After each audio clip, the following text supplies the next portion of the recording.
everybody. Can you hear me?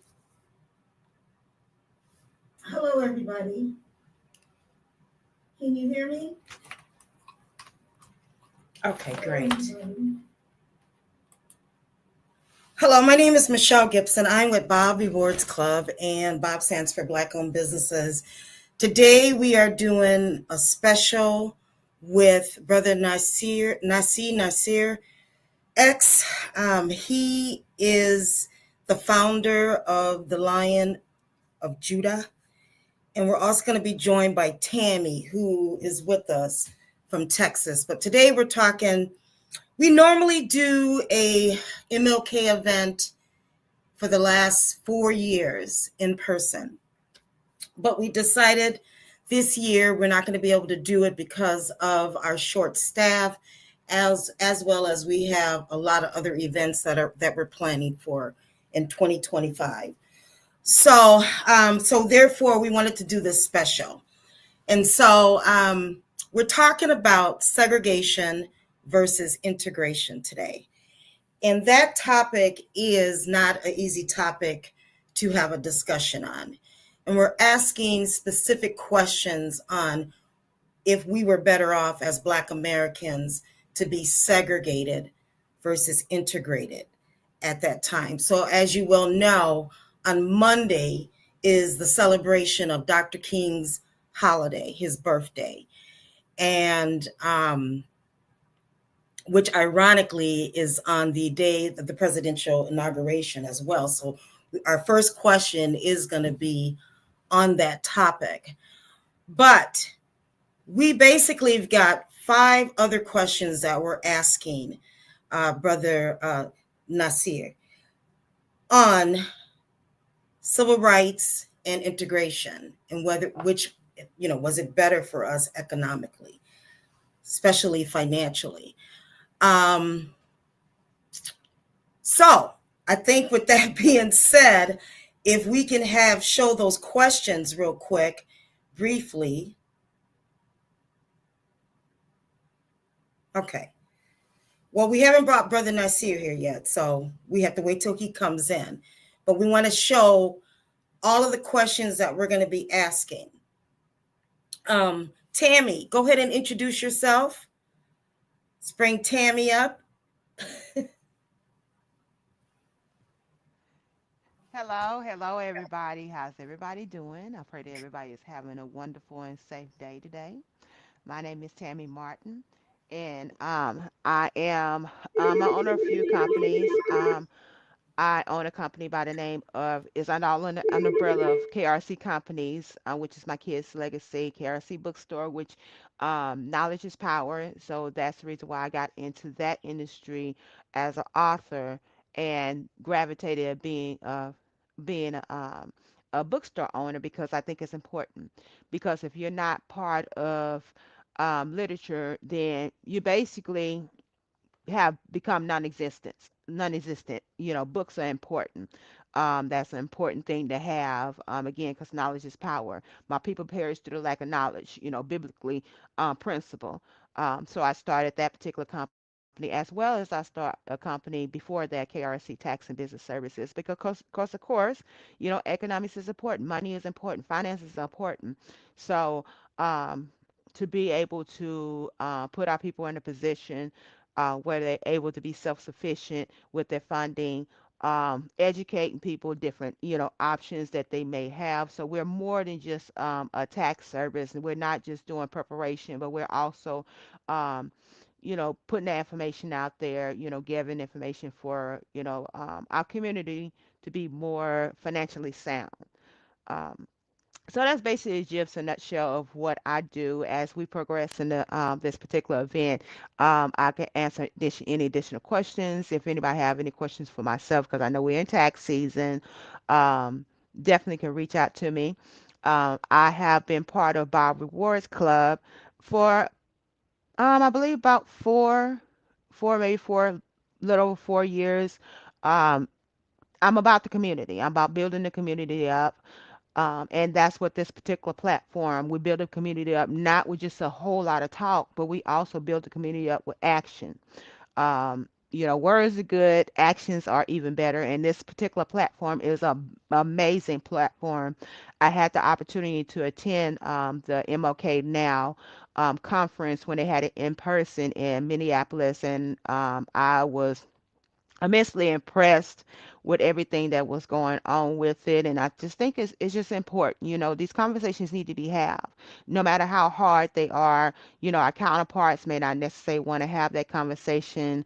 The powers that be may not want to have that conversation in regards to civil rights, segregation, integration, and how that affects us. And everybody has their own opinion, but what we're doing here is we're putting the information on the line, no matter how uncomfortable that information may be to hear.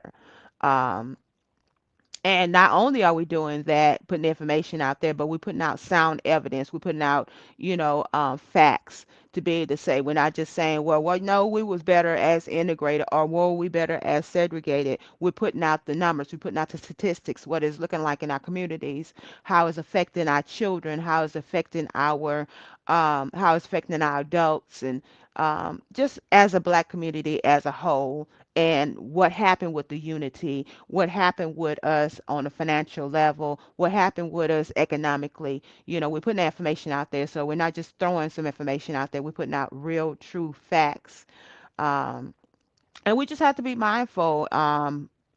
There are certain entities that may not want that information and want to erase that past. But the reality is, we have got to keep having that conversation, and we have got to go back to the drawing board and say, hey, what can we do to build our community up?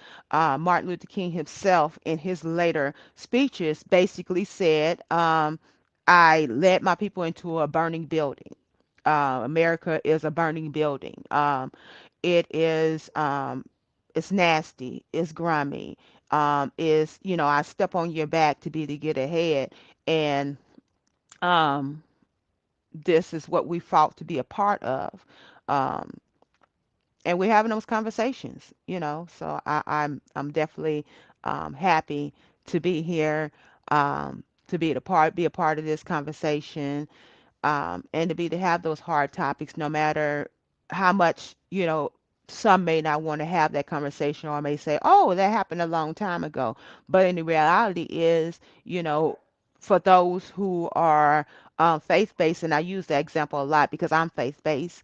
Um, if that is a situation that we need to just let stuff go, and be happy with the change and not look back and so forth, why do we read the Bible? Why do we go to Bible study? Why do we go to church service? Because these are the things that happen in our past that affects us in our present, in our future. So if the argument is going to be, just let this sleeping dogs lie, then why not, get rid of all the Bibles? Why not get rid of all the holy Qurans, and all these faith-based books? Why keep having that conversation? So you can't say that with one thing and not say it with the other. So these conversations are important. Um, you cannot allow it to have you stagnated in your growth and the things that you're trying to do.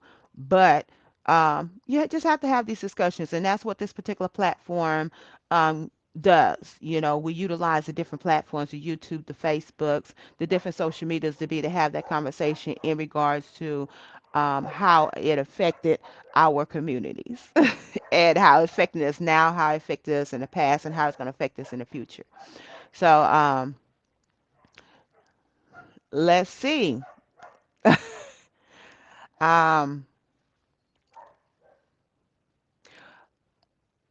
Not really sure what else we need to discuss.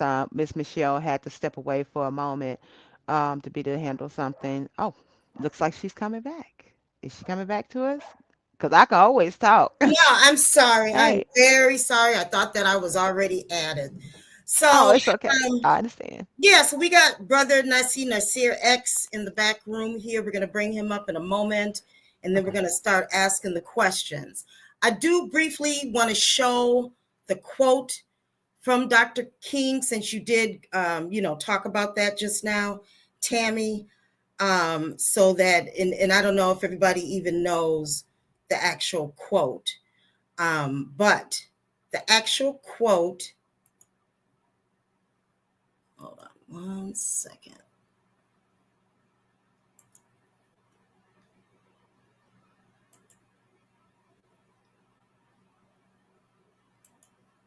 You know what? I'm going to ask Daryl if he can go ahead and bring that up, since we do have a technician in the back room, thank God.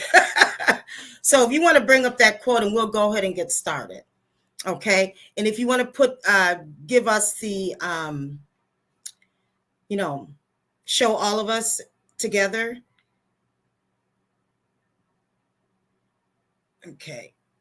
And Brother Daryl is in Cedar Rapids, Iowa. He owns an IT school and does robotics. So we will be getting to know him more in the next couple of weeks, because on February 15th, we will be going to Cedar Rapids again to give out our annual awards. And 3 of the recipients are in the Cedar Rapids area. So I just want to mention that. So we do give awards out to Black-owned businesses. If you want to learn more about who we are, there's some links and QR codes down below. Brother Nasiy, give an Miss introduction Michelle. about who you are. Okay. All right. Shalom to my Hebrew brothers and sisters. Assalamu alaikum to my Muslim brothers and sisters.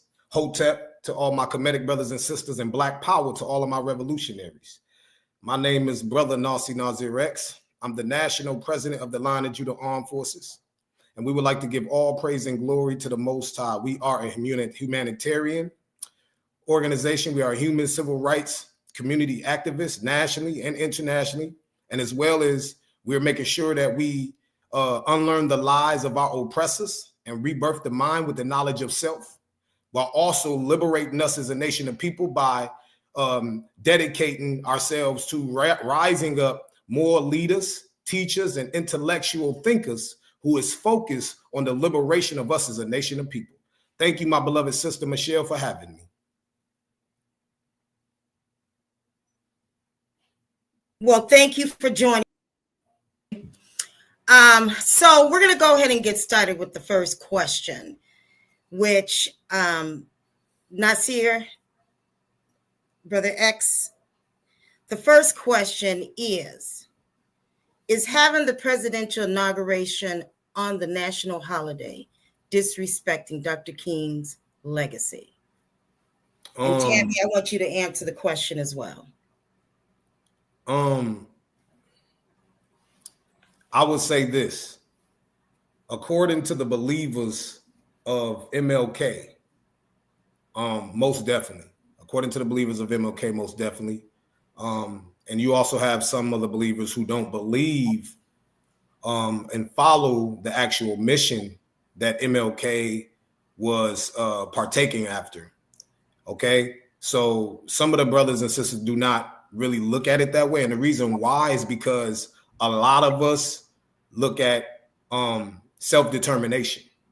So when we're looking at self-determination, we need our own. We need our own. So we, and again, whenever we hold hands with the oppressors, whenever we do anything with these people, whenever we try to incorporate ourselves with them, this is what it's always going to be like. They're always going to interfere. They're never going to let us have our own. This have always been a problem all throughout history. So we got to focus on independence and self-determination. Okay. And so you are not a integrationist. You are a segregationist, right? Absolutely. Okay. So just to let our listening audience know. And we're going to get more into the discussion on which one was better off for Black Americans just shortly. But in the limelight of those with inauguration who do celebrate MLK, I just want to say that I do think it is disrespectful. I do think that Dr. King was not correct on, and he knew that later on in life as well. That's how come he came out with the quote and said that, he thought he was, bringing his people into a burning house. Okay. And so, but it took him a little time to get, you know what I'm saying? And at that time, I'm sure you would have probably been more with Malcolm, right? And the stats show that we were better off. And we're going to kind of get into that in a little bit. But Tammie, you go ahead and give some insight on that real quick, and then we'll ask the next question. Okay. Yes, I believe it's quite disrespectful because we have 365 days in a year. You couldn't choose another day to have that the inauguration on. So um it we get very few days. We get very few days where we're able to be highlighted and celebrate, achievements and so forth of our community. Black History Month, we got the shortest month in the year.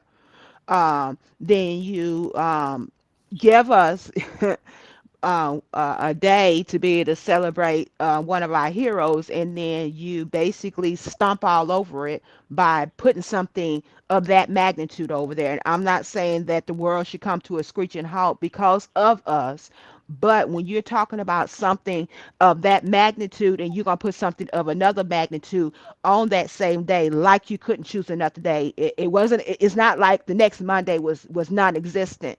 So therefore, I think it is disrespectful. America has always disrespected us in things, when it comes down to our community, such as the situation when you say, oh, police brutality, and you have somebody holler out, well, what about black on black crime?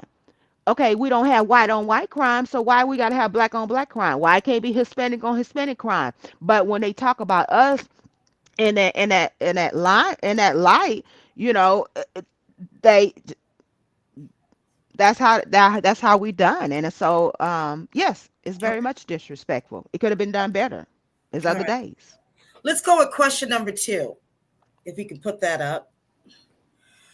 So, how has Black wealth been impacted by integration, my brother? Well, the Black wealth has been impacted greatly, especially ever since we've been integrated. As statistics shows that the so-called African American man and woman spends clearly over $3 trillion a year. This was like I think within the 2002, 2023 area. We spent trillions of dollars. All of our money on behalf of the holidays that we partake after. What we got to understand is that, if we're fighting for the liberation and freedom of us as a nation of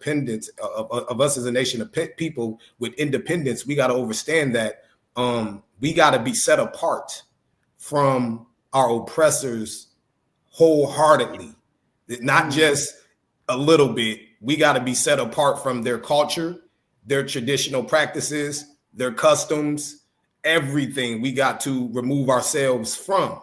And we have to initiate ourselves and get back to who we are as a nation of people, and turn back to our culture, our traditions, our heritage, and our customs, and even our ancient languages that have been stripped away from us as well. And the reason why I say that is because ever since we've been integrated, what are we partaking after? Every single holiday, such as Valentine's Day, you got your Christmas, you got your Easter, you got your Halloween, and you got all of these other pagan holidays that we are partaking after. This is all capitalism. These are the holidays of white supremacy. These are the holidays of your oppressors that we are partaking and celebrating after. So all of this has to deal with our finances. All of this has to do with us being integrated with these people and where our wealth is going. Why? The question is, why is our wealth continuing to go back into their economy?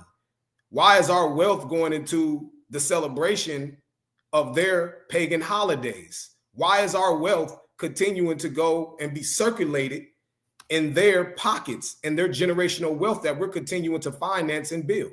That is the question. Where is our own high holy days? Where is our holidays at? You know what I'm saying? That we must turn back to and celebrate. So when you look at everything our money is going back towards all throughout the year, this is exactly where it's going to. It's going back into the pockets of your oppressors. And that's exactly where it's going to. And then at the end of the year, you have $3 trillion, you have trillions of dollars that's being spent and giving back to this white man. And then when you look at us, our economic structure is not set up at all. The solution to this is unlearning the lies and the ways of your oppressors and rebirthing the mind with the knowledge of self by turning back to everything that have been stripped away from you and making sure that we put our black dollars back into our own pockets. We should be also promoting, and not just promoting, we should also be supporting each other businesses when it's pertaining to black businesses, but also this must be independent as well. We need to have our own financial structure independently as a nation of people, because we are a nation of people. When we go back to Black Wall Street, and it wasn't just one Black Wall Street in Oklahoma, there have been many Black Wall Streets that they do not talk about. But we go back to Black Wall Street and the times when we were integrated, we see how successful we were business-wise, economically, independently, socially. We see how successful we were. And J. Edgar Hoover have always said that Black unity is the biggest threat to the United States of America because we fund them heavily, economic-wise and wealth-wise. We fund them heavily. So we must know that we have the power and enough money amongst ourselves and amongst each other to support each other and have whatever we need. If we want our own schools, we want our own businesses, we want our own structure within the community, we want our own land, we want our own land pertaining to our own state or whatever. In the United States of America, we can have it as long as we unite and come together as a nation of people. Unity is the key, and this is what we must turn back to. And we must put away the wickedness. We must put away the lawless behavior. And we must pick up back our moral characteristic structure. And we must put back the Most High, our creator of the heavens and earth, first. So that way we can be blessed abundantly. Well, thank you for that. But economically, the stats do show that we had the lowest racial wealth gap in history during the Reconstruction period. So that's the period right after slavery, and that's when monies were brought down to the freedmen, okay? We were supposed to get 40 acres and a mule, but we never got that. You know, although they say a few people down in the South, like parts of Georgia and so on, did get it. But, you know, of course, when, Lincoln was killed, that was taken away. So now I kind of want to give emphasis, Tammie, on that Black-owned business part, because Bob, that's what we do. We do business development, okay, with Black-owned businesses. And scary enough, you all know that in the year 2053, brother, we are supposed to collectively have zero wealth. That's why we exist, okay, so that we can encourage more people to start businesses, and let's help those businesses grow. But brother, just Tammie, I want you to chime in a little bit on that. But brother, I want you to also chime in on that zero wealth and how that's going to impact us, because there are signs of it today with the high increase of homelessness, which is, I say, 50% Black. Today, they say somewhere around 40-something percent.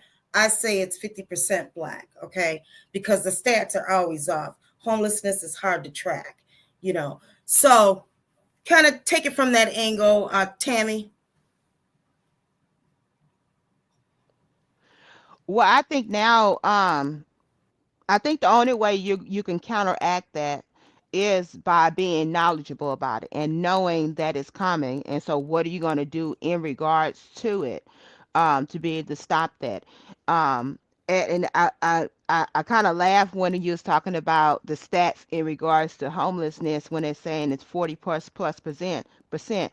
My thing is, even if it is 40+%, or even higher, if Black people are supposed to be the minority here, which I don't think that is true, um, I think that's really sad, because if we're the minority and almost half of us, even according to their stats, is the homeless community, and we're going in a place where we're not going to have no, wealth power.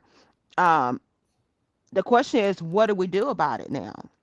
Who do we talk to? Who do we need to educate? What kind of forum conversations do we need to have? This platform is amazing, but we need to have more platforms spread over in the communities where we are, the predominantly, race in that particular area, because you have a concentrated amount of people, the Alabama, the Mississippi, the different parts of Texas and so forth. So I think it can be, counteractive, but you just have to be realistic. I have a I have a favorite saying I say all the time: in everything, you can't be reactive. You have to be proactive. Proactive is before it gets there. Reactive is when it's at your front door. It's like, oh my God, what do we do? So now that you know that it's coming, that's like a storm. I live in Texas. We have, ice storms around here. What are you going to do? Are you going to wait to the day of the storm to try to hurry up and prepare so you don't freeze to death, or are you going to make preparations before then? So you have to be proactive.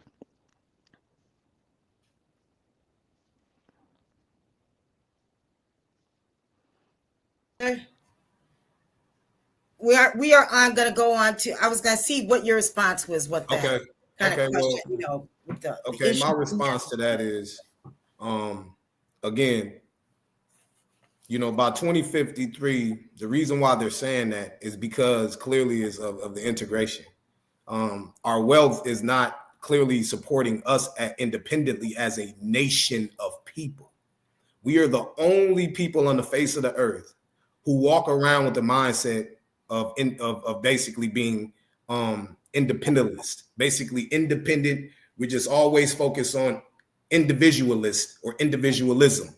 Okay, Right. we're the only nation of people who do this. And this is the reason why they're talking about us being bankrupt by 2053 is because there's no unity. Okay.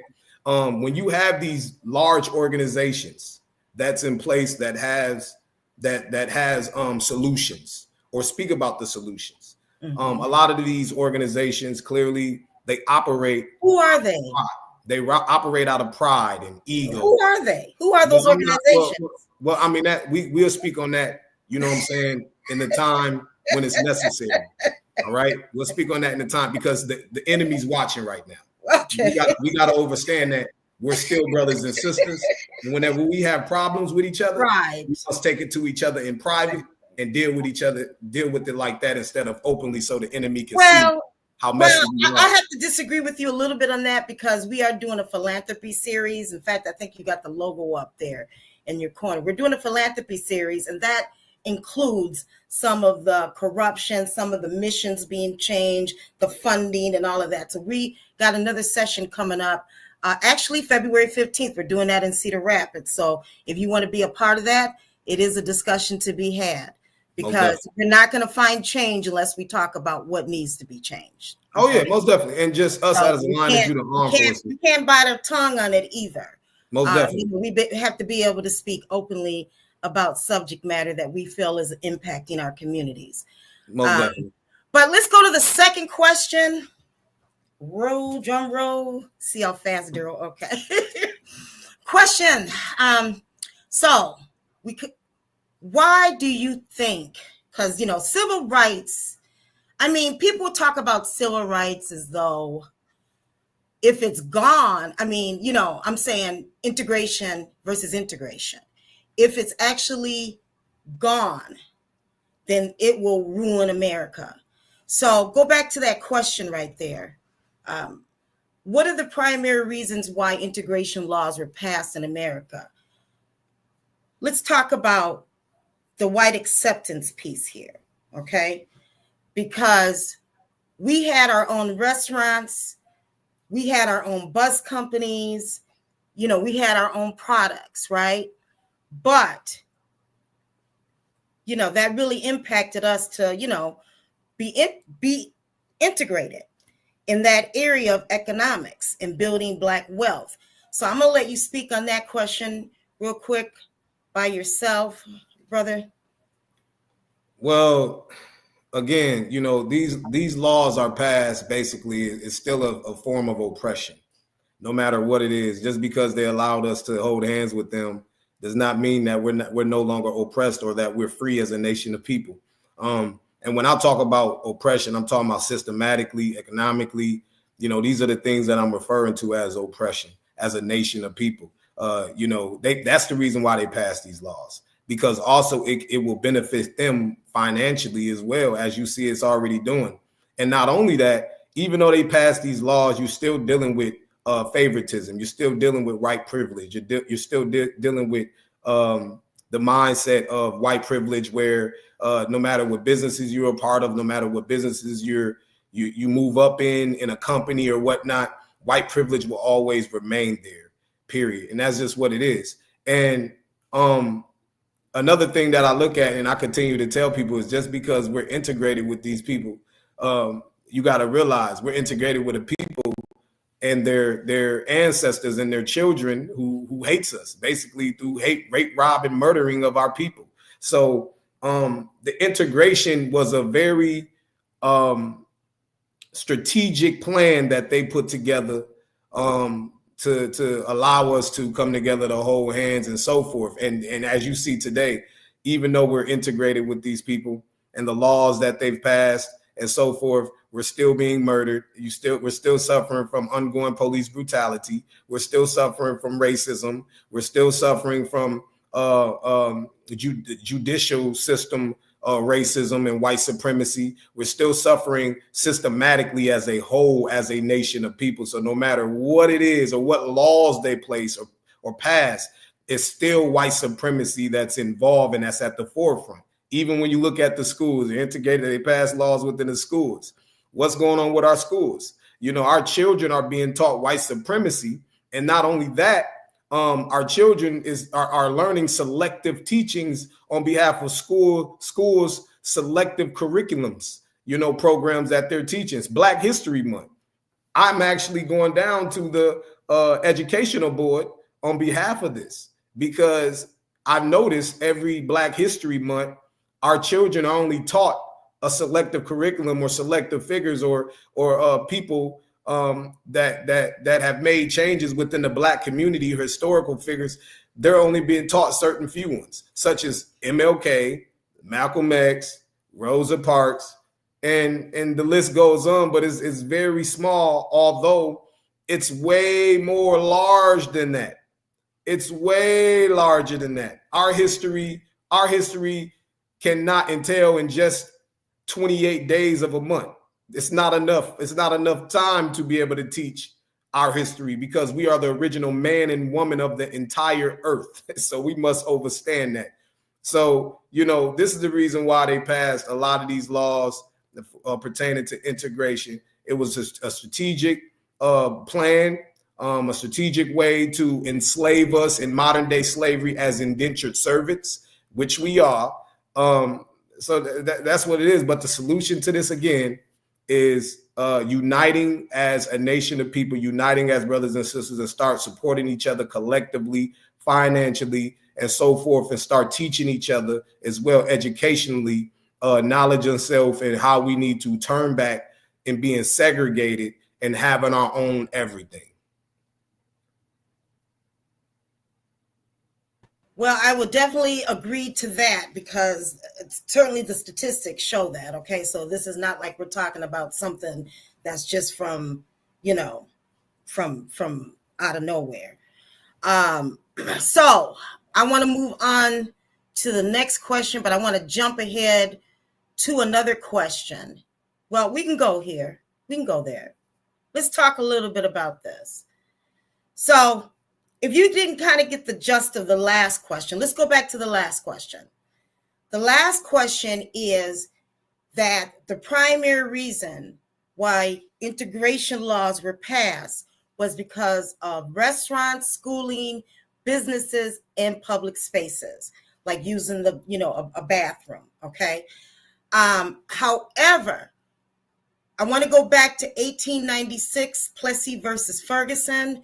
And I want you guys to do a little bit of research on that. If you don't know, that was his name was Homer Plessy, and he fought the state of Louisiana on separate but equal laws. Okay, so that was the laws that we had moving up through the civil rights period of 1964. Then 1964, if you put that law up real quick, okay, this is the Civil Rights Act of 1964 that Dr. King got passed. But since that time, we have had other components of this appear up. There's one also for housing. I think that was passed in 1963, as a matter of fact. No, that was in this was drafted in 1963. But there's other civil rights acts. So this act had to do primarily race in hiring, so that there's no discrimination or bias in sex, race, or people getting fired. And then that's where the affirmative action law came into play when they passed that title. But you can go read up on all of this. Now, we are here today, 2025. So we are 60 years past that point.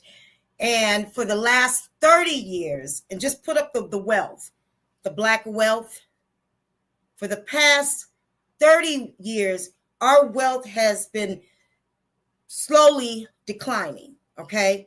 So we know that we're not doing good as a people when it comes. We are probably the only people, like you were saying, brother, that don't have this unity, and we are doing business with each other so that we can build wealth, as well as just, networking. We're losing that.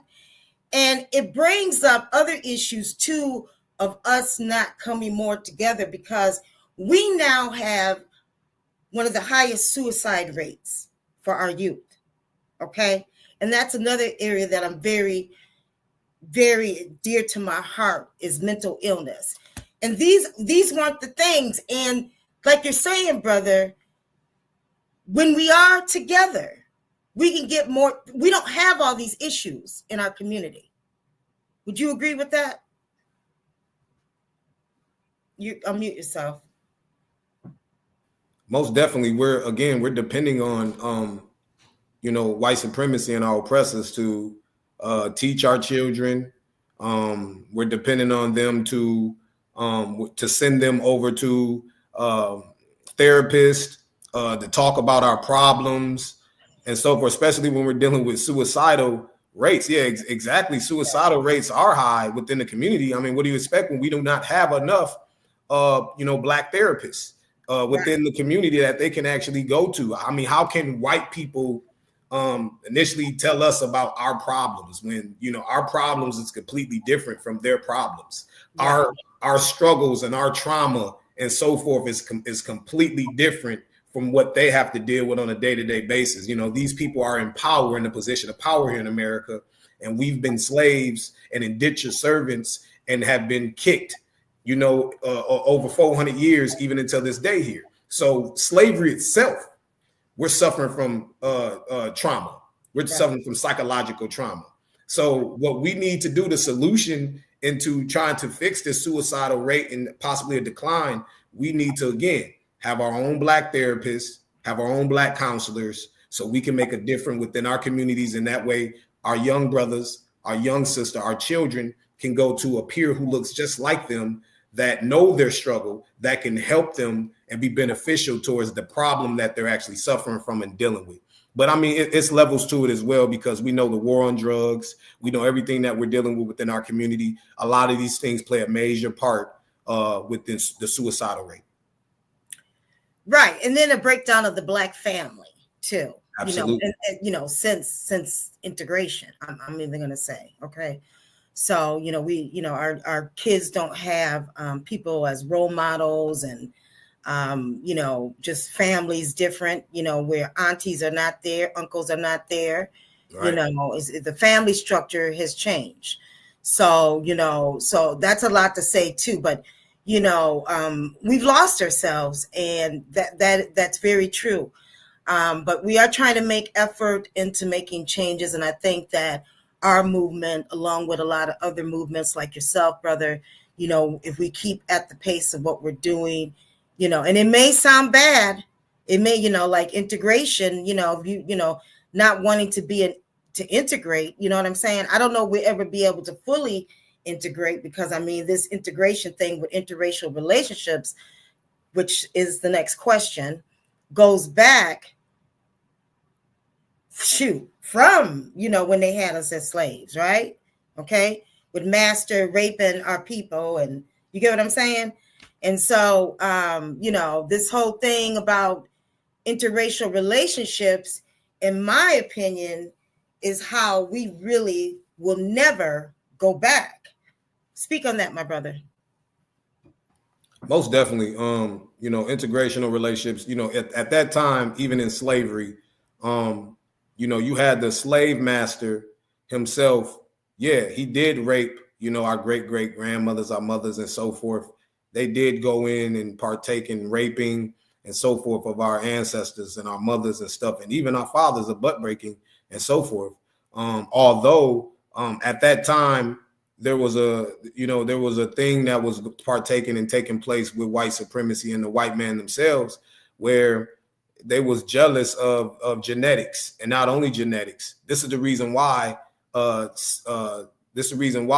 white supremacy was created in the first place, and also segregation at that moment in time was created by the white man, while they wanted to keep us set apart, was because of the jealousy of our DNA, our genes, our genetics. And not only that, the man's private parts, where you show in history as well, a lot of the brothers' private parts was being chopped off, because if brother was basically found messing with a white woman or so forth, these are the punishments that they would deal with and that they would have to suffer from.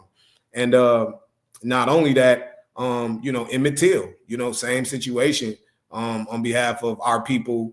And this whole little integration and interracial relationships, Emmett Till, all he did was whistle, and they felt some type of way about it. So, it just shows that when we were segregated, it was a lot better. But ever since we've been integrated, you see a lot of these wealthy athletes and these individuals that's a part of the Hollywood agenda and propaganda. You see a lot of them are marrying a lot of these Beckys.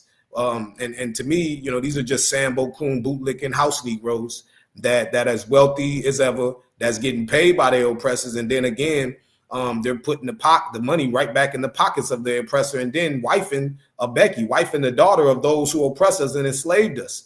And these are brothers as well that's giving up on our sisters who is suffering from systematic trauma and suffering just from the trauma that they're dealing with on a day-to-day basis within white America. They're giving up on our sisters instead of working with our sisters and trying to educate them and lead them in the right direction, and trying to be patient with them, and showing them what's been stripped away and giving them knowledge of self. And, our people are too busy holding hands with these white girls and these white folks. And the same with these brothers and these sisters running over here to these, white sisters on behalf of integration. All of this stuff goes hand in hand. Ever since this integration came into place, now all of a sudden you think it's okay to go lay down and have seed and everything with these white folks. And then not only that, what our people fail to realize is when you're laying down with these white folks, these Beckys and so forth, what you're failing to realize is this: you were tainting and you were destroying your DNA and your bloodline. And that's the reason why, even according to the book of Deuteronomy, chapter 7, the Most High tells us not to make marriages with the other nations or those who have other gods and those who are separated or set apart from the Most High and his law, statutes, and commandments. So, brothers and sisters, we must remain segregated, and we must keep our DNA and our bloodline strong and not tainted. And we must turn back to the Most High's instructions. And we must always remember that we are the divine nation, the divine people who comes directly from the Most High, and we are his chosen people. So stop tainting your DNA with these Neanderthals just because you are integrated. Well, I do believe in humanism. So I do believe, that they are human. Everybody deserves respect. But when it comes to the economic part and also our lineage, having that generational wealth, that's what's scary.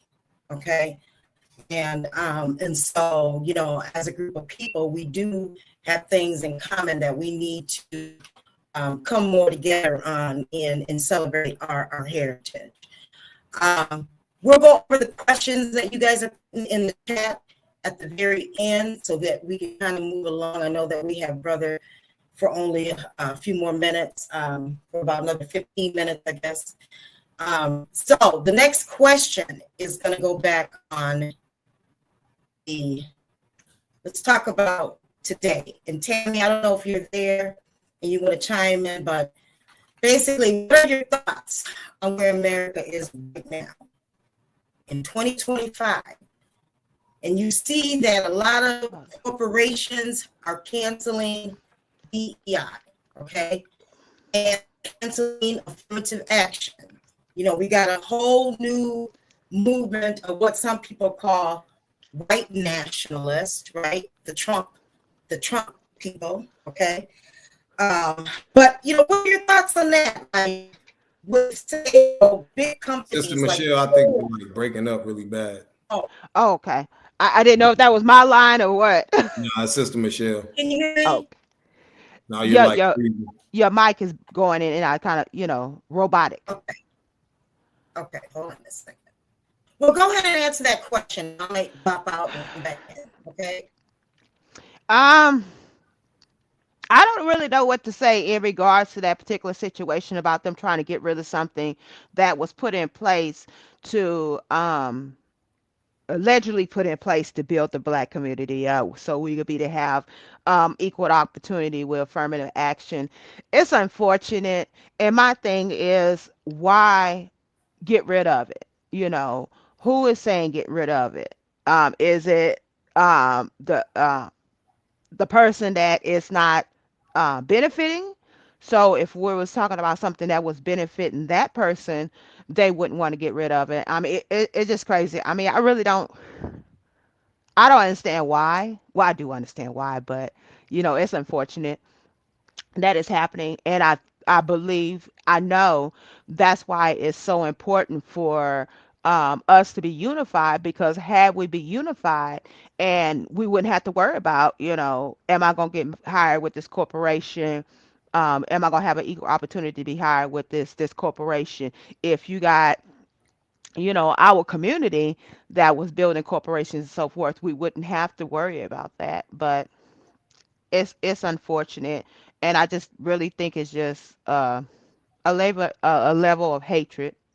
Bottom line, you know, you got it's a particular guy out there. I don't know his name per se, but he is targeting certain things that's in place that like it's a grant out there that's supposed to help black women businesses, and he's targeting that particular, you know, he's purposely taking time out to target this particular um, um, grant, you know, program and so forth, taking it all the way to court, using his money to do something that's counterproductive versus doing something that is beneficial to him, but he's targeting a particular demographic of people, and it's unfortunate, and it's just a level of hatred, you know. Well, they are passing DEI, you know, they're removing DEI initiatives. So, you know, I actually used to be a diversity trainer before diversity training was even something, but that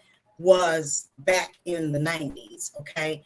Today, what you have, I think this is my opinion, how come so many Republicans and so many people are going against DEI is because of all the LGBT stuff that has come to play. Okay, because you know they're getting, you know, and so I think most of that discrimination is going to that sector, that population, versus because we didn't, it wasn't a thing to take away diversity, right? Education, inclusion, when it wasn't so heavily focused on that. But with that being said, you know, so let's move on to the next question. And I don't know if you want to add anything to that, brother. Most definitely. I would love to add to the DEI, the diversity, equity, and inclusion. You know, statistically, I have here in front of me just basically showing you. And again, it just goes back to like the only reason why we're dealing with these issues is because we're integrated. Like no matter what laws they tried to pass or put in place, they only pass these laws to make us feel good. Okay. But again, at the end of the day, it's clearly they're not upholding or moving forward with these laws. But here, according to the CNN and investigation that they have done, they have said basically that they have interviewed DEI experts and industry leaders and asked each to define diversity, equity, and inclusion, right? And diversity, and this is just to give other brothers and sisters that's out there who don't know the definition and don't know what DEI means, right? So it's diversity and is embracing the differences everyone brings to the table, whether it's someone's race, age, ethnicity, religion, gender, sexual orientation, physical ability, or other aspects of social identity, right? But as we move forward, we clearly see here what they have stated is that they say that the DEI programs are basically people are dealing with discrimination and the attempt to solve racial discrimination by disadvantaging other groups, particular white Americans. So here you go again. We don't give a damn about this DEI programs. The only way we need to make change and the difference is setting ourselves apart, become segregated, and do what we need to do for each other, and having our own businesses set back in place. All right, because we see clear as day, according to the statistics, that our people are still suffering from discrimination, no matter what it is. That's just what it's always going to be, no matter what, as long as we're holding hands with these white folks. Well, the thing is, and I used to be a diversity trainer. I'm talking about this was the early 90s, okay? When, before diversity and this sensitivity training got even famous.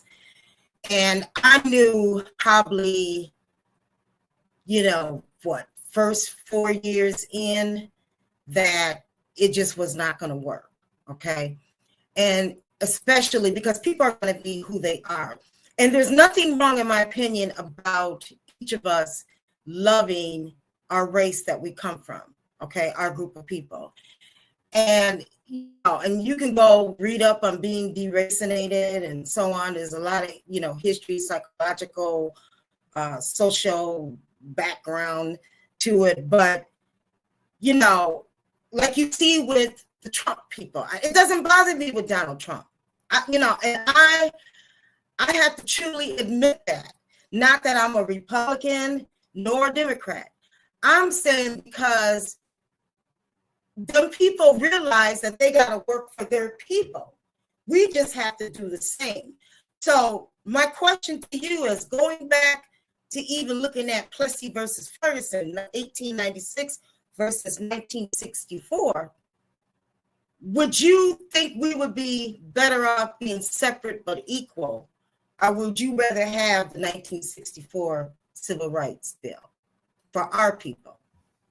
Yeah, we would never be equal to white America or white supremacy. We would never be equal. Being segregated is the only way. Having our own, building our own is the only way of to freedom. That's it. There ain't no being equal. Any so-called African American man, woman, or child, or whatever, who think that we will be equal in white America and integrating with these folks, they have been bamboozled and you have been misled. Even according to the biblical scriptures, the ancient scrolls itself, it shows the children of Israel having their own, the children of Israel having everything and being segregated themselves as well. Even the Bible is a book of segregation. Okay, even the entire book from Genesis to Revelation talks about basically segregation, the children of Yasharel being the chosen nation and having their own land and so forth and being set apart. That's what segregation, with being segregated is being set apart from a nation of people. So even the scripture itself says the same exact thing, that we need to be set apart from these Gentiles and these other people for us to have true freedom. Okay. Well, I don't know what the Bible says because I don't read the Bible. I'm not a very religious person personally. Okay. So hold it against me. but I do believe in God, and I'm very more spiritual than anything. But with the next question moving forward is, and I don't let nothing should divide us if you're a certain way.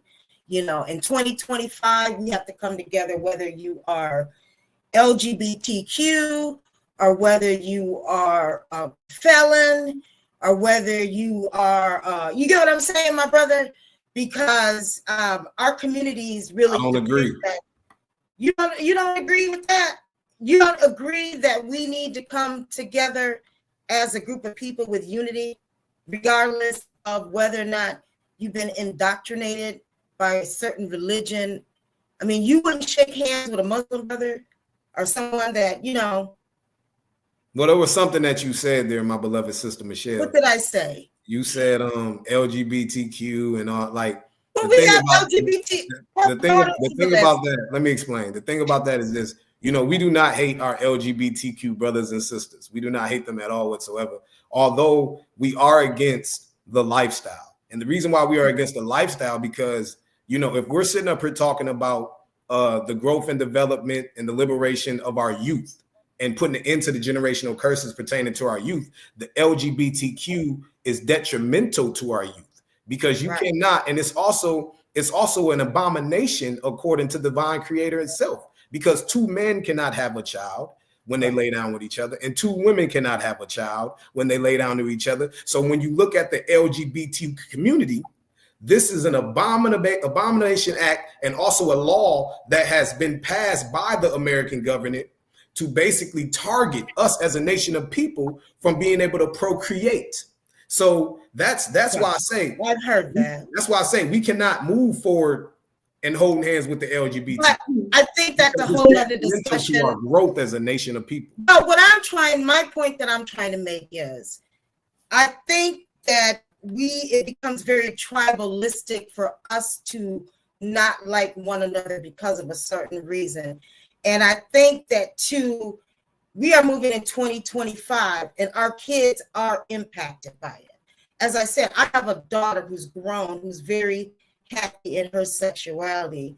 And she means a whole lot to me. But I will say this, my spirituality with God, okay?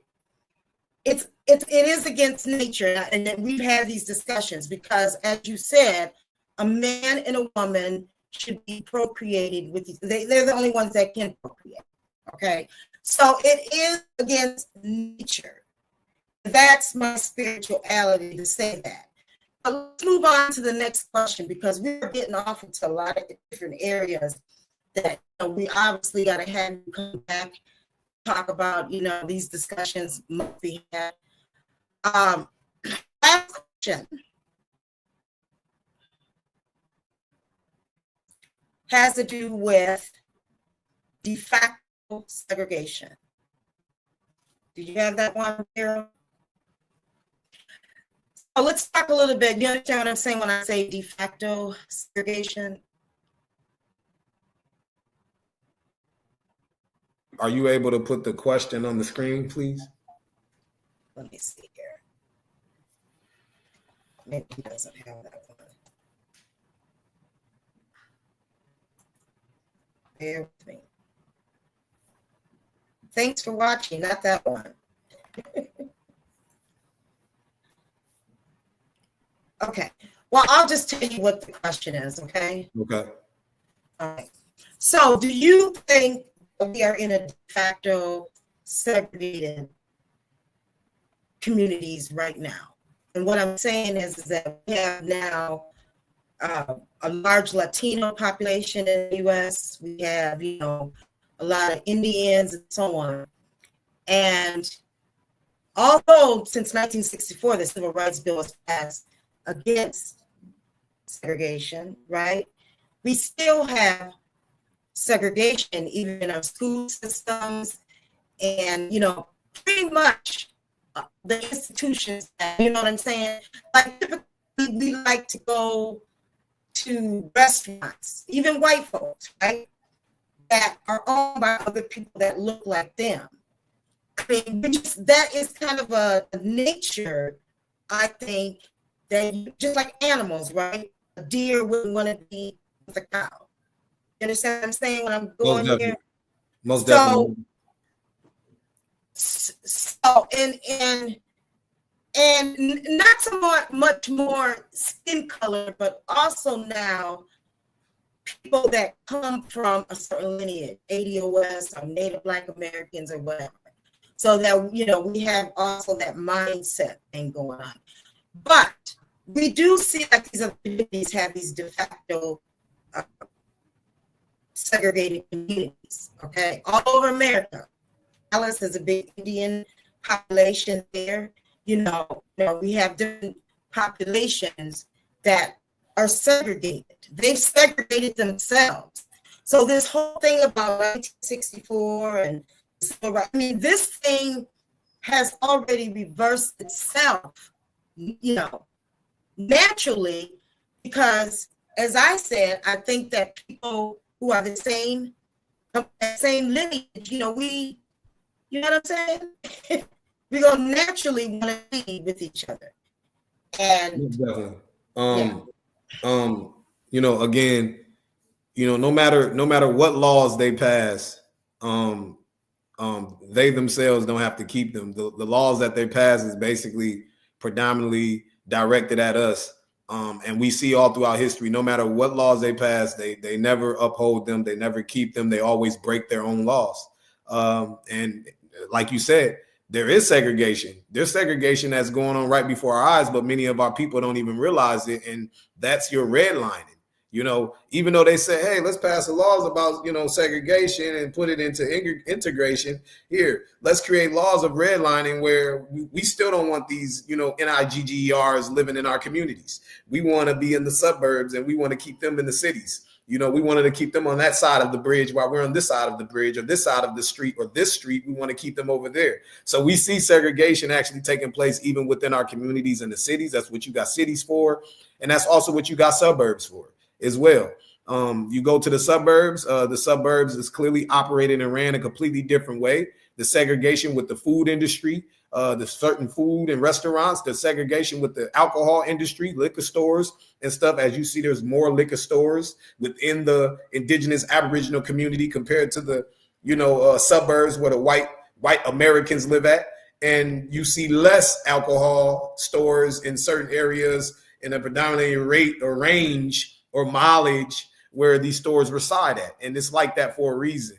So yeah, most definitely segregation is still most definitely going on till this very day. And even with schools, the other day over here on Snelling, off of Snelling in St. Paul, over by the state fair, there's in like an all Chinese school, like where it's only basically a school based on just strictly Chinese where they can go to. So we see that these people also have their own schools where they want to teach their own children, their own people at, and so forth. So segregation is playing a part within the community throughout the U.S.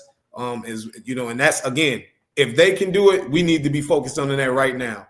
Stop trying to hold hands with these folks and start working on being segregated and promoting and putting our own businesses together and getting our own land, building our own communities. And also, we need our own presidents. You know what I'm saying? We need to put somebody that's out there that can run for president. You know what I'm saying? Where we can put them on the board to support us as a nation of people. And that's just what it is. We need to get things back in order. We need our own military. We need all of these things. So yeah, I just wanted to add that little point in there. But yeah, segregation is most definitely going on all throughout the U.S. through racism, you know what I'm saying, till this very day.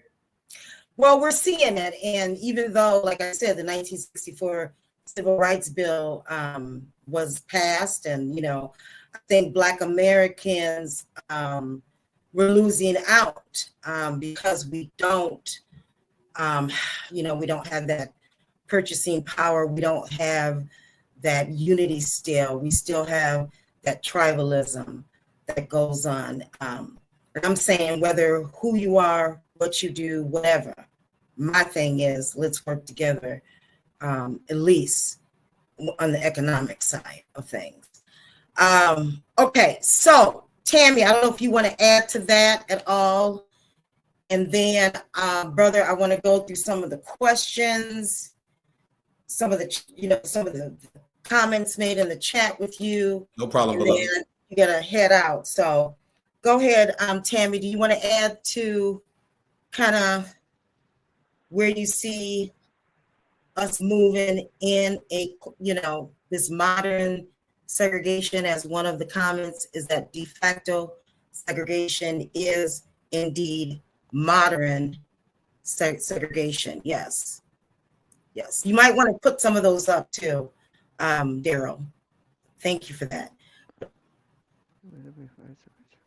Okay. I don't really have too much to say in regards to it because I didn't hear a lot of the discussion. I do apologize. I had to walk away. Had somebody at my door. Um, Well, we're but talking about, modern, we're talking about the 1964 bill was passed for integration, right? mhm, But we see, even with a lot of the new communities that have immigrated, because we didn't immigrate, number one, mhm, but mhm. they immigrated here to America, and they still practice segregation. Okay. So that was kind of the background story. And just, yeah.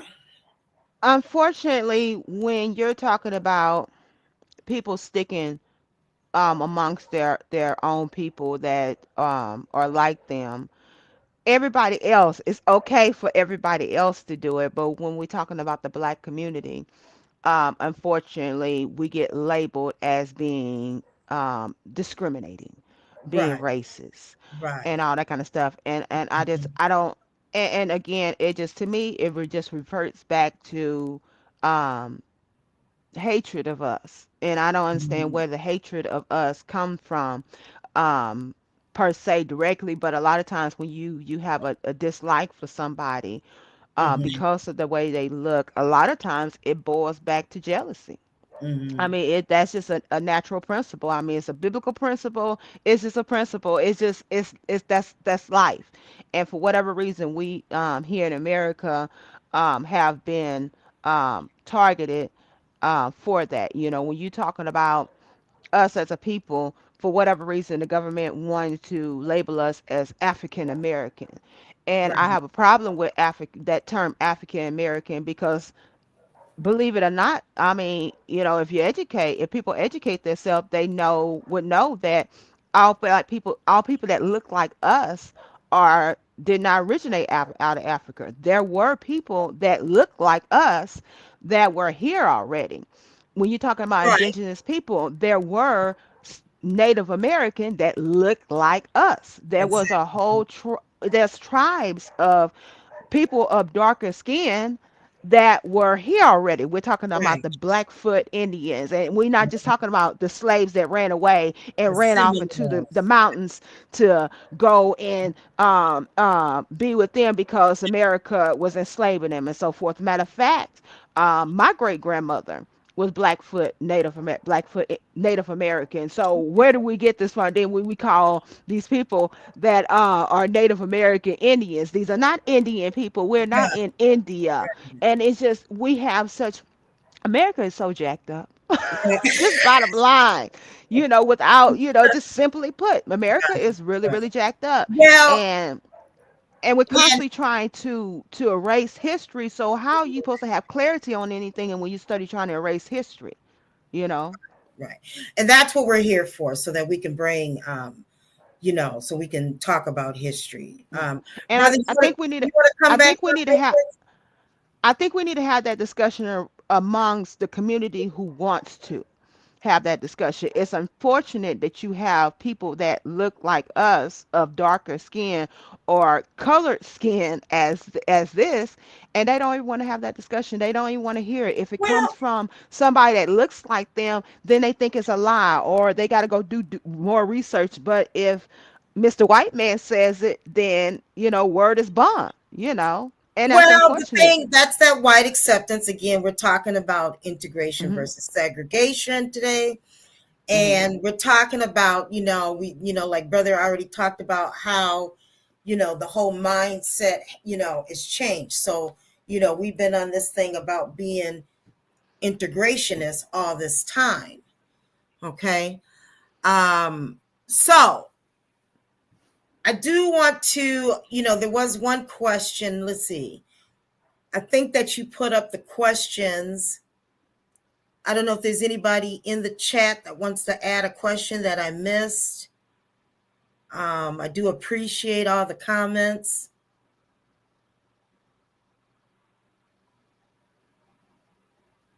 And okay. So yeah, somebody's putting it in under Bob Rewards. I don't know who that is, but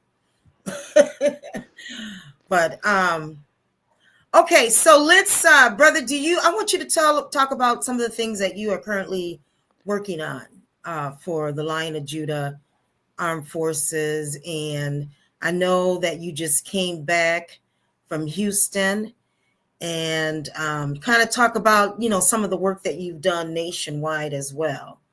That, because you're here in Minneapolis, you're in St. Paul, Minnesota, right? Most definitely. Okay. All right. So yeah, as the Lion of Judah Armed Forces, our mission is to unlearn the lies again of our oppressors and to rebirth the mind with the knowledge of self, of everything that have been stripped away from us as a nation of people.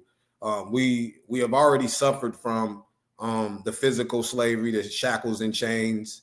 We have already suffered from that. Now we're in a different period of psychological slavery. And at this moment in time is very vital that we focus on teaching our brothers and sisters knowledge of self to reverse that psychological slavery and that mindset, and to remove that white supremacy mindset as well. This have been a tool and a tactic that have been used by even Willie Lynch himself. As any one of you can go read the PDF file of the Willie Lynch letter. And we clearly see that it's been a tool and a tactic that they have used on our people to try to enslave us, not only for the 400 years, but now for 1,000 more years by the psychological slavery, by the indoctrination, the lies, the deception, and also teaching us white supremacy and stripping us away from every single thing that we once knew, practiced, and was involved in. Not only that, we make sure that within the community, we are the vanguards of the community. We are a Black Liberation Army. Okay, that is guided by the Most High, the Divine Creator Himself. We are not a religious organization. We are an organization who have actually turned back to our nationality, our origins, everything that have been stripped away from us. We are that organization who have turned back to all of these things. And not only that, we are teaching our youth. We are putting in place youth development classes as well for the youth, because they're the next generation. The youth being the next generation, we got to make sure that we're teaching our youth knowledge of self as well. Got to make sure we're teaching our youth knowledge of self as well, so that way they're not being indoctrinated as well. And that's why the school systems, again, is put in place so that they can continue to keep that generational curse going. All right. But we must make sure, even though they're going to the school systems, we must make sure that we teach them knowledge of self to put it into that generational curse. So that way, as they get older, everything can continue to move forward and they can carry that torch in teaching the next generation as well. We have sisterhood development classes every Friday at 7 p.m. Central Standard Time, 8 p.m. Eastern Standard Time. The sisterhood development classes are all based on bringing our sisters back and to knowledge of self as well. Also, giving resources to many of our sisters who's dealing with alcohol addiction, drug addiction, even domestic violence. And many of our sisters also who choose to turn back to the Most High and learn and leave the ways of the world and learn who they are as a nation of people as well. Because many of our sisters out here, they must understand that they are the mother of all living. And they must also understand that they are the first teachers of the nation, as Elijah Muhammad said. So therefore, we want to make sure that we liberate and build our sisters back and putting them back in the position as basically leaders of the home and following the proper ordinances of that our divine creator have put in place, as well as Saturdays, which is today, this evening at 7 p.m. Central Standard Time, 8 p.m. Eastern Standard Time, every Saturday, every Shabbat. We have our national meetings, our national trainings as well, for all brothers and sisters to join in. And the trainings is based off of, again, our mission statement, making sure that we hold our brothers and sisters accountable as we all the vanguards of our community. We stand up against the self-genocide, the so-called black on black violence. We stand up against police brutality. We stand up against any problems that is going on within our community. A lot of people is focused on just strictly police brutality. We're not just focused on police brutality by itself. We focus on our own people as well, because even scripture itself says that we must clean up house first. And when judgment befalls the children of Yasharel, it will befall us first. All right. So the biggest problem that's going on within the community that's keeping us from uniting, that's keeping us from moving forward and so forth, is our own people and our own problems that's going on within our community. So we have to educate our brothers and sisters at home. We got to clean up the problem at home before we can move forward into trying to build this great nation once again. Okay. So, these are just some of the pointers pertaining to the mission statement that we actually stand for, as well as I told y'all, we are wholeheartedly behind segregation. Everything that's going on in 2025 in the segregation, it needs to happen. According to us, it needs to happen. We need the segregation. And that way, that segregation can enforce us as a nation of people to start uniting and to start supporting and working with each other as a nation of people. Okay. And well, as we discussed already, it's just naturally kind of happening. Again. Of course, it's going to happen. It's prophecy. It's prophesied. Yeah, it's, and other groups practice it, and, us, having, just dealing with us, and, I don't have any problem with it. But, I'm a native Minnesotan. I grew up in a diverse area, but I have had the pleasure of traveling and living in other states. So I've seen Black economics work. Okay, in Black communities, I've seen it in my lifetime, and so I think that that's just But I do want to thank you, okay, for being here today with us. I'd like you to come back if you would like to be a guest speaker for, as I was saying, on February 15th. We would love to have you speak a little bit more on those organizations, those legacy Black organizations that are kind of hindering us versus helping us out. Those philanthropic ones, okay? Oh yeah, so, most definitely. I'm with you. Okay. All right. But tell people how they can get a hold of you, and if you got a number or anything like that. Most definitely. The line of Judah Armed Forces and also the Daughters of Zion Sisterhood Development. We are recruiting right now. We're recruiting every single day. New brothers, new sisters to get on board to help liberate us as a nation of people, to bring direct and real change amongst us as a nation of people. You can contact us if you're interested in joining. Please contact us at 1-888. That is 818-6577. That is 1-888-818-6577. Reach out to that number, and when you call, dial anyone from the menu, and we will get back to you. National headquarters will get back to you expeditiously to get you on board and being a part of this growth and being a part of this change within us as a chosen nation. Thank you, Sister Michelle, and a wonderful conversation, Sister Tiffany. Yeah, it always is. Love to you and y'all's households. Well, thank you so much. Appreciate you for coming on, and thanks to everybody.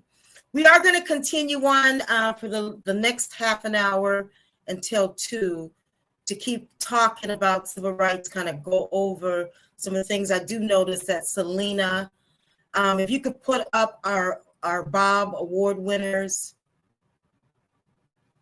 Daryl and Selena Carew, I don't know if you would like to come up at all and join our conversation. How are you doing? I am doing very well. Allow me a few minutes and I will Okay, sure. No Thank problem. you. Go ahead and put up our award winners, Daryl, who we're giving our 4 Bob member awards to coming up next month. I don't know if you see that.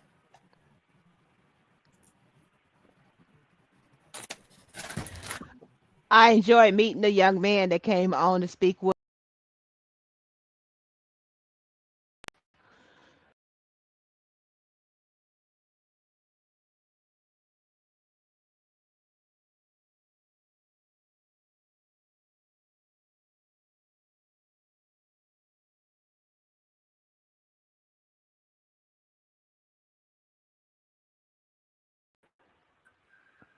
Chile. We're going to have all this. I enjoyed hearing from the young man who came on and spoke and enlightened us on his perspective and what he's doing. Thank you so much for what you're doing. This is not just a one day thing that we're doing. This is not just a flyby thing we're doing. Whenever you're trying to implement change and make corrections and so forth, is something that has to be an ongoing effort. So, thank you so much, young man, for getting on and speaking with us for sure. Yes, yes. He And does Miss great. Selena, yes, ma'am. And Miss Selena, you was with us last time. Thank you so much for joining us this time. It's important for us to have these forums and have these conversations about this. No matter how uncomfortable the subject is, things that are uncomfortable, you can't just sweep them on the rug and pretend like they're not pretend like they're not there, because whatever you have, I mean, that's just like house is on fire. If the house is on fire and you're looking at the house, you can't just look at it and say, well, eventually it's going to burn out. Well, eventually it'll stop. You have to keep, going at it. The house burned down. You put the house, the fire, the house out, and you got to rebuild that house. And so that's Right, what we need to do. We need to rebuild our house. Um, Unfortunately, it was, hadn't been, you know, unfortunately, it hasn't really been all in place like it needs to be in place. But these platforms would definitely, help. And the more people that educate themselves and become informed about the situation, and the better off we'll be. right. And, like we were talking about, we have learned something these last 60 years that, there's the stats are out there, the proof is out there about what works and what doesn't work. I'm not saying that we don't want to have relationships with other people, but when it comes down to us, being We have to somewhat get ourselves together. segregated, I mean, this modern segregation, like I said, time is going to tell, but, Hmm. I eventually believe that people will find more of a need for us to come back together. Okay. Yes, ma'am, indeed. Um, so now I kind of want to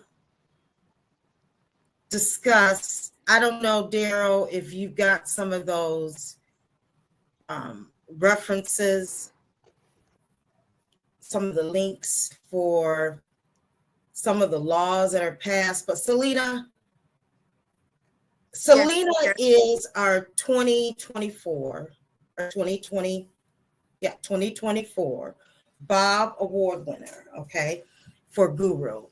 And I'm going to let you talk about, Selena owns multiple businesses, but go ahead and give an introduction about who you are. All right. Hello, my name is Selenia Carew, and as shared by Michelle, I am very fortunate and privileged to own multiple businesses. And The vision really is to allow each business to be a subsidiary of the other, right? And so when we talk about transportation and logistics industry, we started gratefully. My father had pioneered the vision of purchasing a gas station, in which him and I partnered in. And so from having a gas station, we then added a U-Haul franchise to it. And so when people rent their U-Haul, they return it, they have to gas it up. So it became a one-stop shop. And then we have immigrants that have been integrated in our community. And we realized that transportation was a barrier because they can't speak the language. They cannot learn how to drive or pass the driver's ed class. And how do they get financially stable? So then we created a door-to-door step service where we pick them up from their residence, take them to work and back home, allowing them to be able to be financially stable, to be contributors in our community, to feel like they're a valued member in our community, and most importantly, to also learn our culture and assimilate into our community. And then we've built since then to other opportunities that, when you look at U-Haul, then you think, okay, now I have U-Haul, let me add moving. Now I have moving, let me add cleaning. And then you think transportation, now I have employment, let me look at working with the schools. So now we charter and do transportation for the schools. And then we're looking at adding non-emergency medical. So it's really looking at holistically, how do you diversify your services to reach all of your customer bases that you can possibly serve? Right.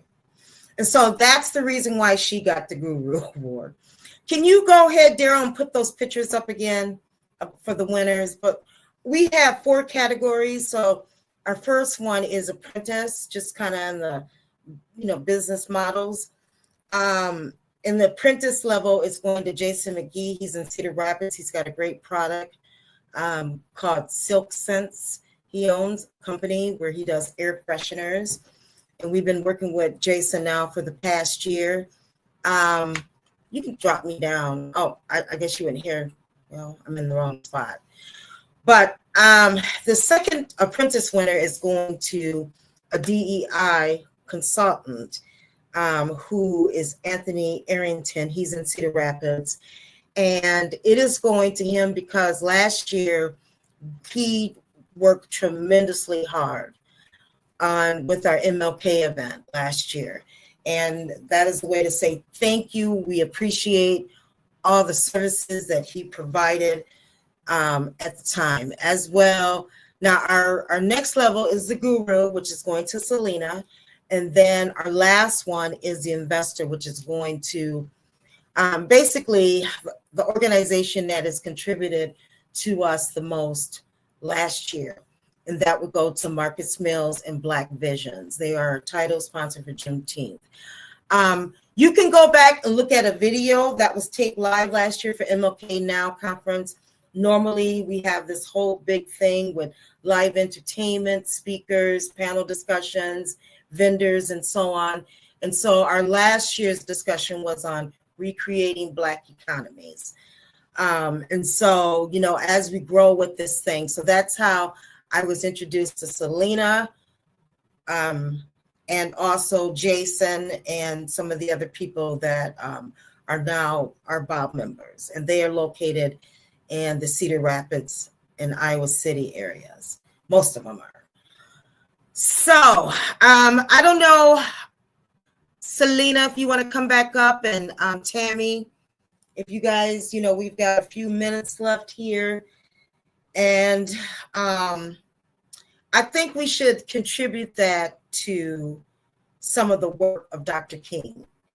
Okay. And Tammie, I'm going to let you start with that, because I think one thing the dominant society has done too in the last 30 years, after kind of like how they're doing with Juneteenth, I'm seeing the same thing happen, is when our heroes, our people get in their hands, it becomes watered down.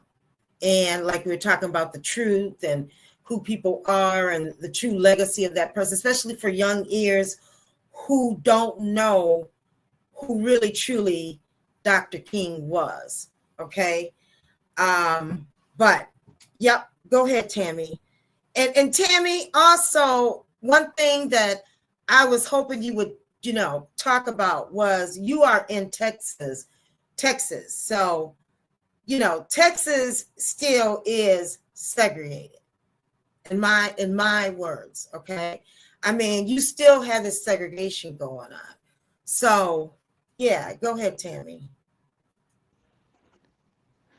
Well, I mean, um, me personally, I run in a circle of segregation, only because I know it's important.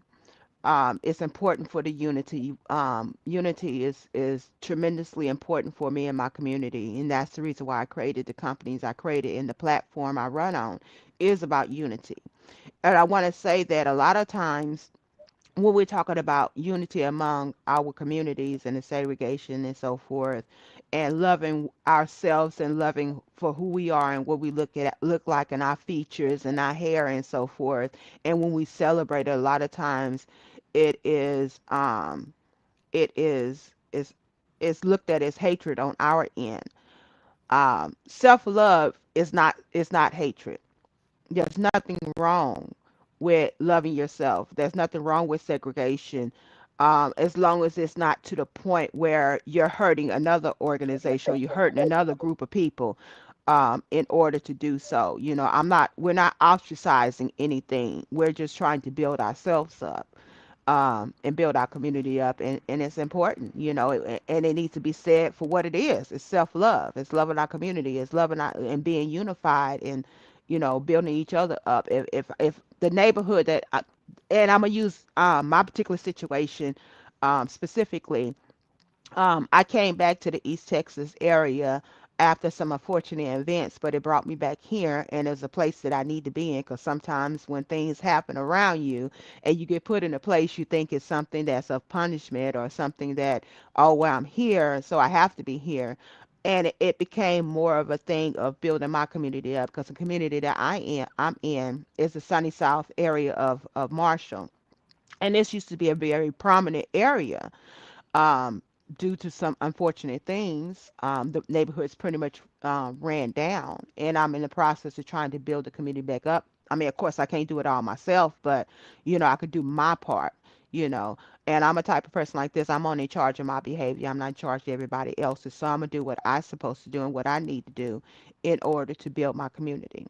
Right. So it's not hatred of somebody else. I'm not looking at you and saying you don't deserve anything. You don't deserve to live. You don't deserve to work, and that's where the problem comes in. That you have a set of people that believe that they don't is not deserving of something. When you're talking about white supremacy is saying I'm superb of you and you don't deserve anything. If you got something better than what I got, I want what you got, and you can come get the less of what I got.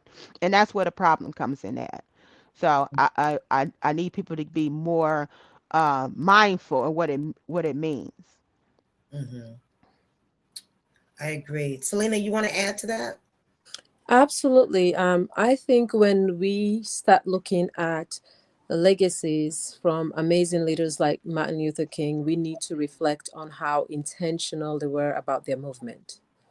I think that holistically, when you look at him serving the community, he was a servant of the community. So when people come into a place and space with an attitude of servitude, they are able to address the problems, the issues, the gaps, and as an entrepreneur, you're able to bring a solution and possibly establish something that will thrive because it's a necessity in that community.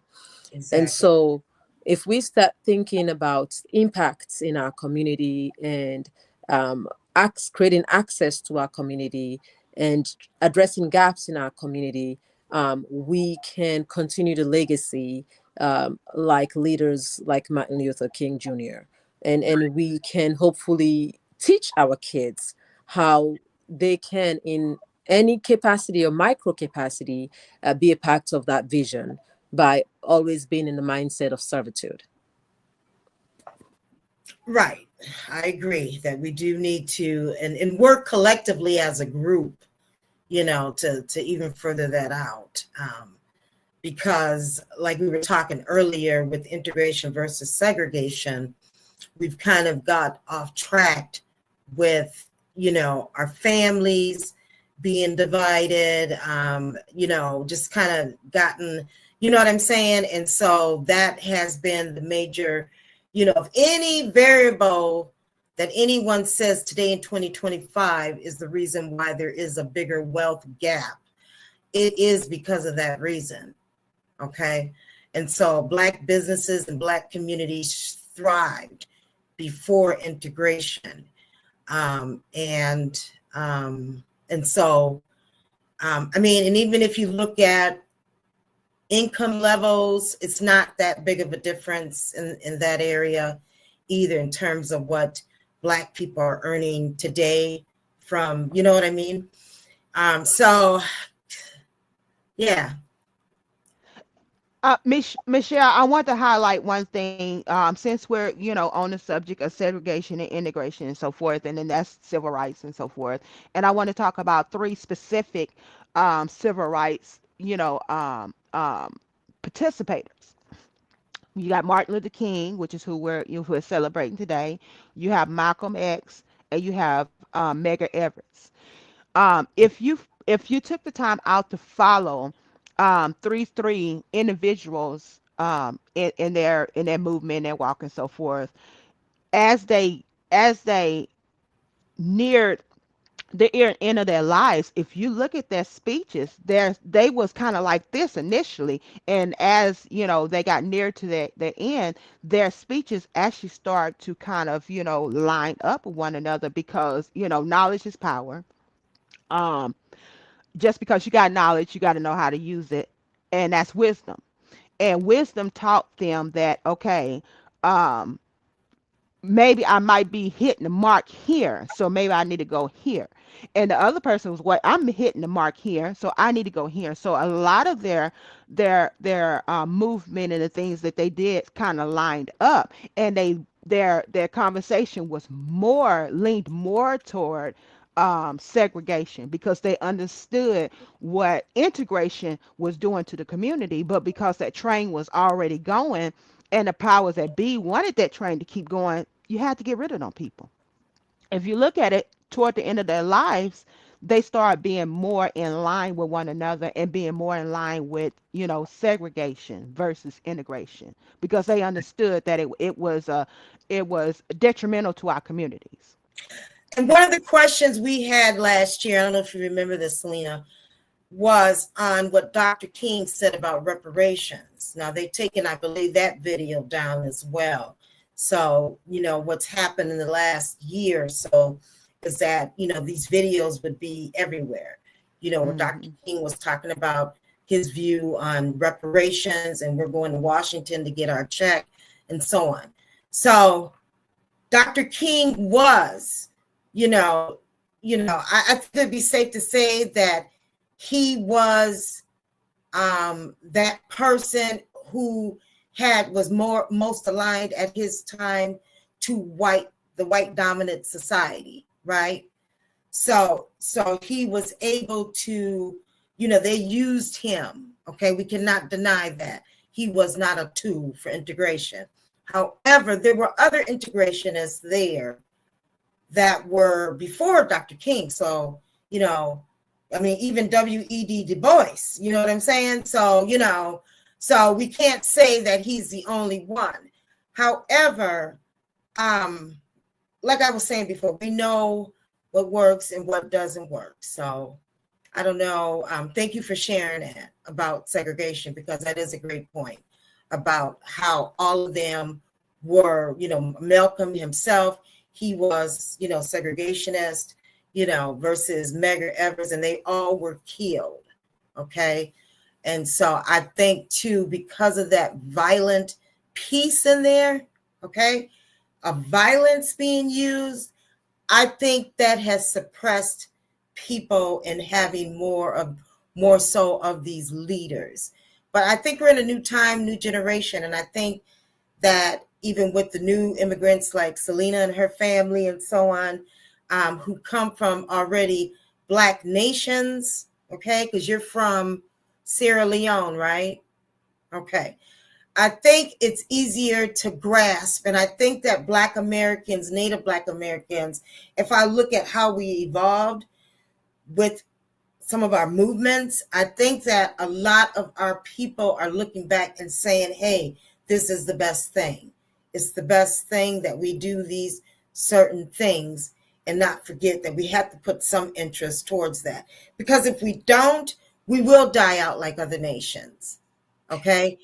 And and that's not, trying to scare anybody or anything, but one thing that we are doing for Juneteenth this year, I want you guys to stay pictured. If you're not in the Twin Cities at all for Juneteenth, if you're not in the Twin Cities, you would still be able to catch it live. So we're going to also be going, Selena, to Rochester on June 7th. And then we're also going to be going to, we'll have our big event on June 19th, and hope that you can be a part of that. But we are focusing our slave exhibit this year on 6 tribes that are Native Black American, like Tammie was mentioning about her family being Black from the Blackfoot Nation, Blackfeet. We're talking about the Choctaw, the Black Cherokees, the Seminoles, and the Chickasaw. Okay, and so those 6 nations that we're focusing that on. And kind of why I'm getting to this is because it lines up with kind of everything we've been talking about. But those nations are not as prominent, I guess, let me get to the point, as they were once before, right? You don't hear too much about the Cherokee, the Choctaw, unless you live down in Oklahoma, okay? You don't hear even Native Black Americans claiming their heritage on that. So it's kind of like that part of them is kind of, that part of who we are as Native Black Americans has kind of died out. So that's kind of where I'm going with that, if that makes any sense.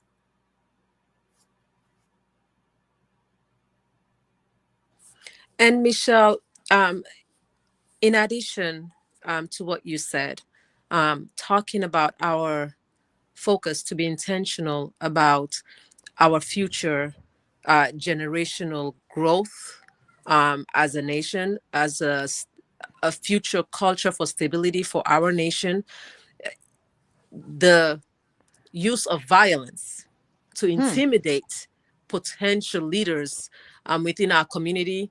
I could personally say that I can relate. Unfortunately, my father, may his soul rest in peace, Joshua Albert Carew, you can Google him and you can see an amazing revolutionarist.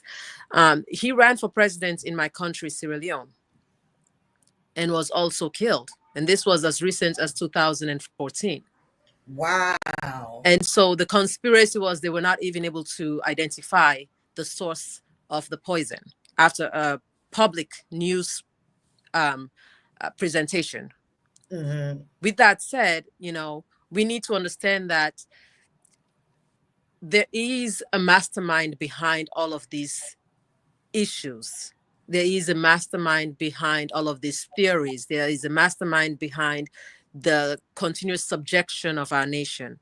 And that we have to be mindful and intentional to understand what the final plan is for our nation. So again, you can't sit on a cards table and not know what game you're playing, right? You need to know you're playing spades so that you can play right?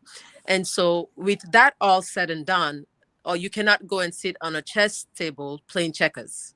Right. So we have to start to be in a mindset of starting a revolution where it has to be okay for us not to strategize in the open.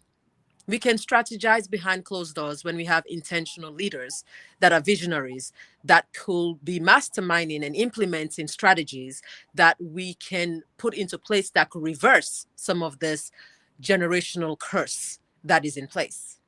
We have to start thinking strategically on how we can revolutionize our long-term goal in and impact and embed that into our future generation, our kids. We don't necessarily have to, sit back and be afraid and intimidated because of our current conditions that we find ourselves, our current state of suppression that we see ourselves. We can start the movement collectively as a smaller community and be systematic on how we roll it into fruition. I'm not sure if I'm saying it the way. No, no, you're saying it perfectly well, but I think when people hear the words revolution, it's kind of like, oh, well, people are gonna die. They're, It we see scares them. it Some scares people are people. scared. Right. But I think in terms of the revolution can be also through our marketing, propaganda, things that we're doing here, but mostly getting it strong. It can be, activism has a lot of different options. That's one thing that Dr. King did teach was nonviolence, with activism. And so, but the thing that I think that contributes the most to why we haven't stayed on course is because of the white acceptance and the integration and the part of us, um, working together, okay, for a common good. And so, yeah. So I just want to kind of reiterate that. I don't know if there's any more comments, Daryl, for the last few minutes that we can kind of go over that people made. I'm kind of wondering if they're all showing up because we are streaming live from on some other platforms. And Tammie, if you want to come up for a second.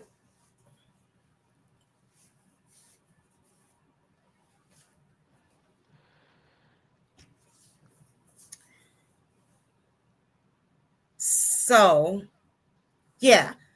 Yeah, so you guys go ahead and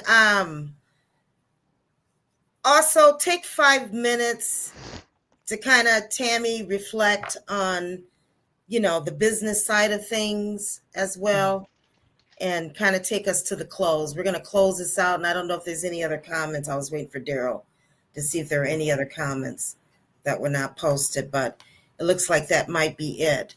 But go ahead, Tammie. We're give some reflection on, like even, how do we move forward? And, I also want to get people to contact us. You can see our number on the overlay there, which is 888-665-5955. That is Mhm. if you want to join Bob Rewards Club. We have a host of business development programs that we offer that you can take advantage of if you need be. Okay. A lot of our Mhm. Bob members have been in business for a long time, and we've been doing this work since 2016, and we've grown to have a good relationship with each other, I would say. Tammie has been one of those players in that. And Tammie, I want you to talk about your businesses. Okay. Well, I have a couple businesses that I do, um, and it's all centered around, the community and so forth. I have a company by the name of KRC Bookstore.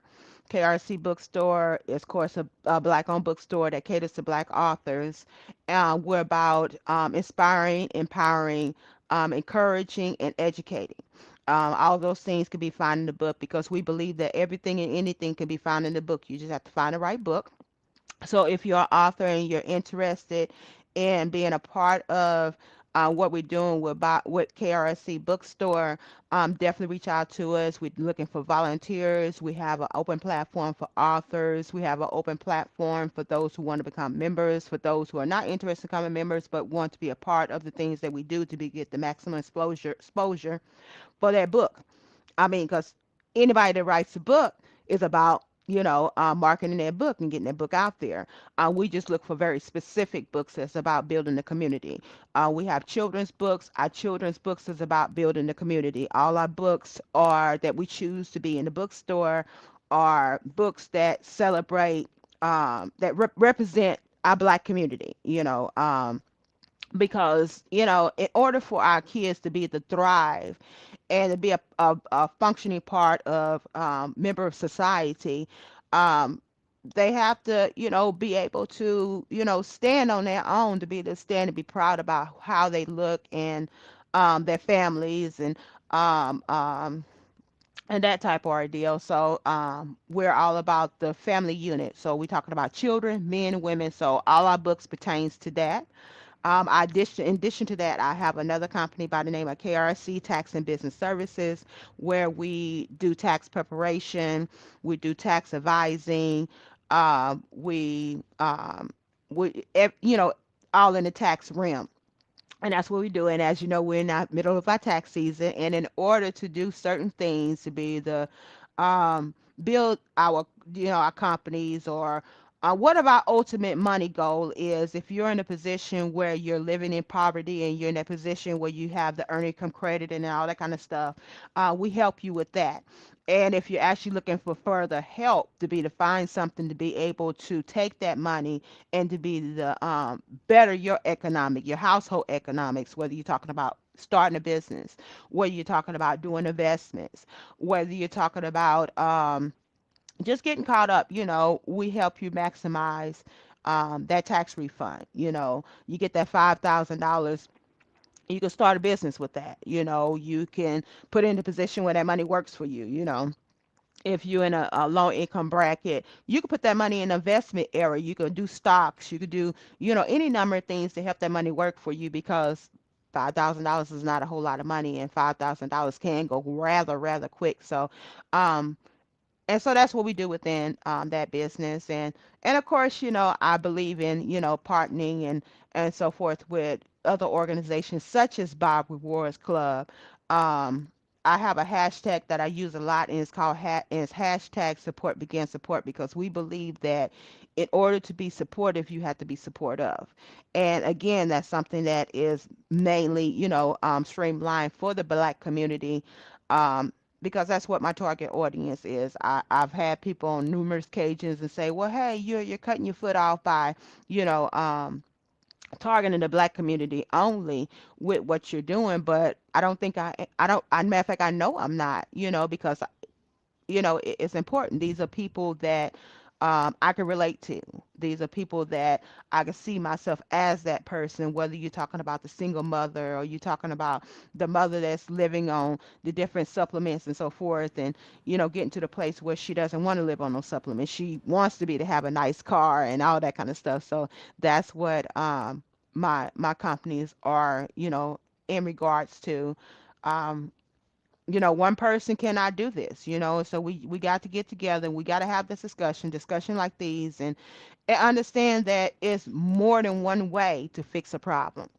And I think that's what trips up these some of these organizations up, is they think that their way is the only way to do something, or they need to sit down and have that discussion and educate themselves about what has happened in the past. If you don't know your past, you're doomed to repeat it. So do we want to be in a position where we want to be back in slavery? I'm not sure if it's going to get to that extreme, but it can get mighty, mighty close to that if you don't do the things you need to do in order to build your community up and be self-sufficient and be unified. So, nobody can come in and tell you, well, you need to do this, you need to do that, whether it's just, if it's something that's not advantageous to your community. Mute me. Mike. Your mic is out. I'm sorry, just talking away. I was saying, well, amen to that, Tammie. Thank you for, No sharing problem. that information. And thank you for the invitation. I definitely appreciate it always. I'm touched every time you invite me to be part of something that Bar Reward Club is doing, because I feel like it's important and it's a good platform. It's a superb platform, and we're gonna make it happen. Right, right. And if you didn't get a chance to watch this live, with us, that's the great thing about a video. Come back and take a look at it. But I'm going to go ahead and give you our website, which is Bob Rewards Club. And thank you for joining us. If you want to join, you can still join at $25 a year.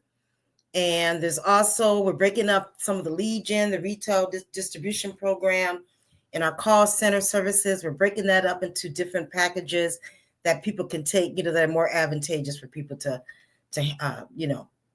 want to get involved with us with. because we do lead gen to help you get contracts and stay afloat. And then also go to mlknow.com. You can see what we did last year. That video is still up. And then also, I welcome to you, if you have a business, you've got products and services that you like to put on our website that we're still building, probably the biggest site that we've ever built, shop-black.com. Go ahead and there, if you go to that website, you can upload your products, and that's absolutely free. So we do encourage Black businesses to work together, and all of us, we can come on that one front that if we don't make this change, there will not be any change. So I want to say good night. I feel like it's evening time because I've been up since early this morning, but thanks again for everybody joining us today. Have a great day and enjoy your weekend.